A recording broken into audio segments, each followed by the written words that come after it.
Os pilares da doutrina espírita são a existência de Deus, a reencarnação ou as várias existências, as variedades de mundos habitados, intercomunicação entre os dois planos da vida e o código de moral do Evangelho do Cristo.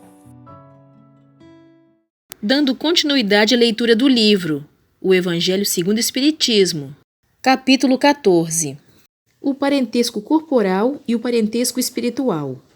Os laços de sangue não estabelecem necessariamente os laços entre os espíritos. O corpo procede do corpo, mas o espírito não procede do espírito, porque o espírito existia antes da formação do corpo. Não foi o pai quem criou o espírito do filho. Ele não fez senão fornecer-lhe um envoltório corporal, mas deve ajudar o seu desenvolvimento intelectual e moral para fazê-lo progredir. Os espíritos que se encarnam numa mesma família, sobretudo entre parentes próximos, são mais frequentemente espíritos simpáticos, unidos por relacionamentos anteriores, que se traduzem por sua afeição durante a vida terrestre. Mas pode ocorrer também que esses espíritos sejam completamente estranhos uns aos outros, divididos por antipatias igualmente anteriores, que se traduzem da mesma forma por seu antagonismo na Terra, para lhes servir de prova. Os verdadeiros laços de família não são, pois, os da consanguinidade, mas os da simpatia e da comunhão de pensamentos que unem os espíritos antes, durante e após a sua encarnação. De onde se segue que dois seres nascidos de pais diferentes podem ser mais irmãos pelo espírito do que se o fossem pelo sangue. Pode-se atrair, se procurar, dar-se bem juntos, enquanto que dois irmãos consanguíneos podem se repelir, como se vê todos os dias. Problema moral que só o Espiritismo podia resolver, pela pluralidade das existências.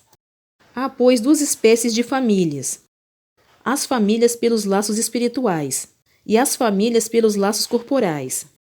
As primeiras são duráveis, se fortalecem pela depuração e se perpetuam no mundo dos espíritos, através de diversas migrações da alma.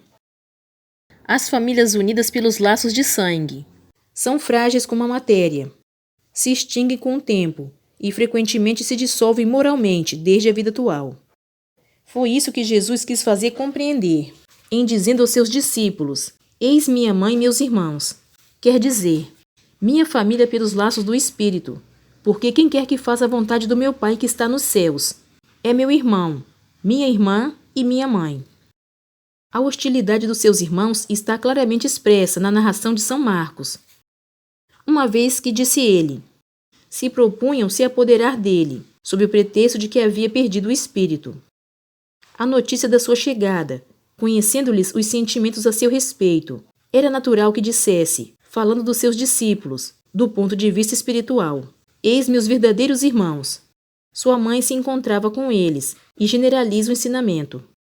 O que não implica de nenhum modo que tenha pretendido que sua mãe, segundo o corpo, não lhe era nada como espírito, e que não tivesse por ela senão indiferença.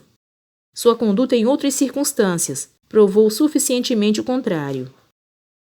Obrigada pela sua companhia. Fique com Deus e até o próximo vídeo.